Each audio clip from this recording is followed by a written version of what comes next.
CCTV ಅಳವಡಿಸಿ ಕೆಂಪು ಮೆಣಸಿನಕಾಯಿ ರಕ್ಷಣೆಗೆ ರೈತ ಮುಂದಾಗಿದ್ದಾನೆ. ಗದಗ ಜಿಲ್ಲೆ ಲಕ್ಷ್ಮೇಶ್ವರದ ಯಳವತ್ತಿಯಲ್ಲಿ ಕಳ್ಳರಿಂದ ಬೆಳೆ ರಕ್ಷಣೆಗೆ ಶೇಖರಗೌಡ ಎಂಬ ರೈತ ಸಿಸಿಟಿವಿ ಮೊರೆ ಹೋಗಿದ್ದಾನೆ. ಭರ್ಜರಿ ರೇಟ್ ಇರುವ ಹಿನ್ನೆಲೆ ಮೆಣಸಿನಕಾಯಿಗೆ ಕಳ್ಳರ ಕಾಟ ಶುರುವಾಗಿದೆ.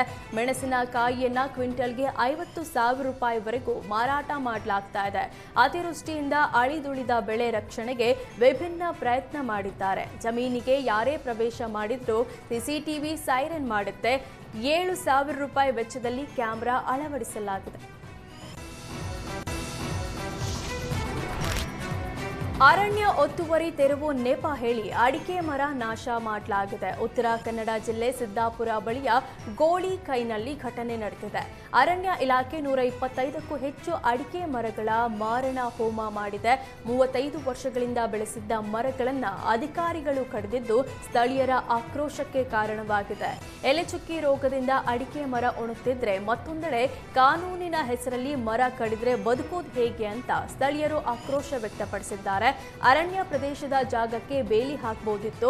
ಅಡಿಕೆ ಮರ ಕಡಿದಿದ್ದು ಪರಿಸರ ನಾಶ ಅಲ್ವಾ ಅಂತ ಕಿಡಿಕಾರಿದ್ದಾರೆ.